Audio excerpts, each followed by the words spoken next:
Om Swastiastu, kembali lagi bersama saya Pak Bayu di channel kami Cintia Bayu Official dalam pembelajaran prakarya dan wirausahaan. Pada pembelajaran sebelumnya, kita telah membahas tentang salah satu macam bahan pangan nabati yaitu sayuran. Nah, kali ini kita akan lanjutkan lagi membahas bahan pangan nabati lainnya yaitu buah-buahan, umbi-umbian, dan biji-bijian.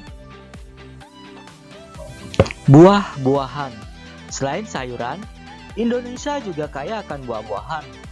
Buah adalah bahan pangan nabati yang kaya akan vitamin, mineral, lemak, protein, dan serat.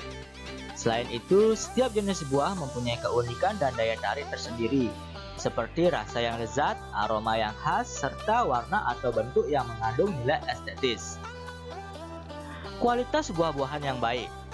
Yang pertama, warna kulit buah masih segar, berkilap, tidak keriput, dan tidak terdapat noda, baik noda bekas gigitan serangga maupun noda getah. Yang kedua, ukuran dan bentuk yang normal. Umumnya, buah mempunyai ukuran maksimum dengan bentuk yang khas. Contohnya pada pisang Ambon dan Cavendish. Salah satu kriteria pisang tersebut yang baik adalah bentuk penampang melintangnya sudah membulat atau tidak bersegi-segi, dengan ukuran garis tengah 2,7 sampai 3,3 cm. Yang ketiga, rambut atau durinya telah merenggang. Buah yang berambut atau berduri telah layak dipetik untuk dikonsumsi apabila rambut atau durinya telah merenggang. Pada beberapa buah seperti nangka dan sirsak, durinya selain merenggang juga melunak. Yang keempat, mempunyai kekerasan dan kepadatan yang merata. Kekerasan buah dapat dirasakan melalui pijatan jari. Buah yang matang dan siap dikonsumsi relatif lebih lunak daripada buah yang masih mentah. Contoh yang paling jelas pada jeruk. Bila kekerasannya tidak merata, maka sebagian dari daging buahnya akan berbeda rasanya. Tidak semua buah-buahan di Indonesia berbuah sepanjang masa. Ada beberapa jenis buah yang berbuah musiman. Contohnya durian, manggis, rambutan, mangga, dan sebagainya. Buah-buahan yang bersifat musiman tersebut akan membuat panen sangat melimpah saat musimnya tiba. Sedangkan pada masa yang lain buah-buahan tersebut sulit ditemukan. Kondisi tersebut terkadang menyebabkan rendahnya nilai ekonomis beberapa komoditas buah, bahkan pada saat musim panen tiba. Banyak buah yang tidak memiliki nilai ekonomis sama sekali. Selain itu, buah-buahan merupakan komoditas pertanian yang sangat mudah mengalami kerusakan, sehingga umur simpannya sangat singkat. Untuk itu, beberapa jenis buah perlu dilakukan proses pengolahan makanan awetan, sehingga dapat meningkatkan nilai ekonomisnya. Berikut contoh buah yang dapat diolah menjadi makanan awetan. Yang pertama, pisang. Bentuk-bentuk olahan pisang agar bisa awet antara lain pisang sale, keripik pisang, dan dodol pisang. Yang kedua, mangga. Buah mangga dapat dilakukan pengolahan menjadi selai, asinan, dan juga manisan. Umbi-umbian. Umbi-umbian digunakan oleh sebagian masyarakat Indonesia sebagai salah satu makanan pokok. Jenis bahan pangan ini memiliki kandungan utama karbohidrat, sehingga tidak jauh berbeda dengan nasi. Umbi-umbian adalah bahan pangan nabati yang diperoleh dari dalam tanah. Umbi-umbian dapat dibedakan menjadi umbi akar dan umbi batang. Umbi akar contohnya ubi kayu atau singkong, bengkuang, dan lain sebagainya.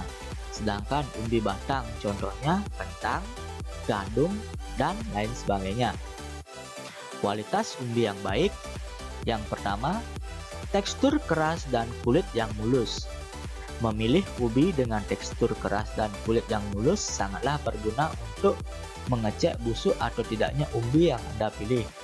Umbi yang busuk akan sangat berpengaruh kepada tingkat kemanisan umbi. Maka dari itu, ada baiknya memilih umbi yang telah bersih dari tanah, karena hal ini mempermudah dalam mendeteksi kebusukan umbi. Yang kedua, bobot yang berat di tangan dan ukuran yang sedang. Umbi yang baik adalah umbi dengan bobot yang berat di tangan. Beratnya umbi menandakan kandungan cairan di dalamnya. Jika umbi yang Anda pilih cenderung ringan, kemungkinan umbi tersebut sudah lama dipanen dan telah mengering. Hal ini dapat dilihat juga dari ukuran umbi. Pilihlah umbi dengan ukuran yang sedang. Biasanya umbi dengan ukuran ini memiliki rasa yang manis dan tekstur yang creamy. Ukuran umbi yang terlalu besar menandakan zat pati yang terlalu banyak sehingga akan memiliki rasa yang cenderung hambar. Yang ketiga, hindari yang ditumbuhi serabut-serabut. Serabut seperti kumis yang ada pada umbi ini menandakan umbi tersebut sudah terlalu tua sehingga tekstur dagingnya akan sangat keras ketika Anda konsumsi. Meskipun tidak terlalu mempengaruhi kemanisan dari umbi, umbi dengan serabut ini cenderung memiliki terlalu banyak serat di dagingnya sehingga tidak terlalu baik bagi tubuh. Dan yang keempat, itu adalah hindari yang masih bergetah. Umbi yang terlalu tua memang tidak baik dikonsumsi. Namun umbi yang terlalu muda juga sama. Umbi yang masih muda ditandai dengan masih adanya getah dan bintik-bintik pada dagingnya. Oleh karena itu, ketika memilih umbi, Anda bisa mengupas sedikit kulit umbi dan dilihat ada tidaknya getah. Umbi yang bergetah atau masih muda akan terasa sangat hambar. Pengolahan umbi-umbian dilakukan bukan hanya untuk meningkatkan umur simpan dan kegunaannya, tapi juga untuk meningkatkan keamanannya karena beberapa jenis umbi-umbian berpotensi mengandung asam cyanida yang dapat menimbulkan keracunan bahkan kematian. Berikut ini contoh umbi yang dapat diolah menjadi makanan awetan. Yang pertama, singkong.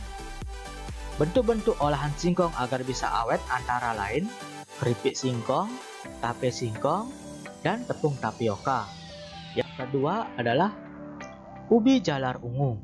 Bentuk-bentuk olahan ubi jalar ungu agar bisa awet antara lain keripik ubi, es krim, dan stik ubi. Biji-bijian. Biji-bijian adalah sekelompok tanaman yang ditanam untuk dipanen biji atau bulurnya sebagai sumber karbohidrat atau pati. Biji-bijian adalah salah satu bahan pangan nabati yang mengandung serat. Serat adalah zat gizi yang tidak dapat dicerna, namun sangat membantu dalam proses pencernaan makanan.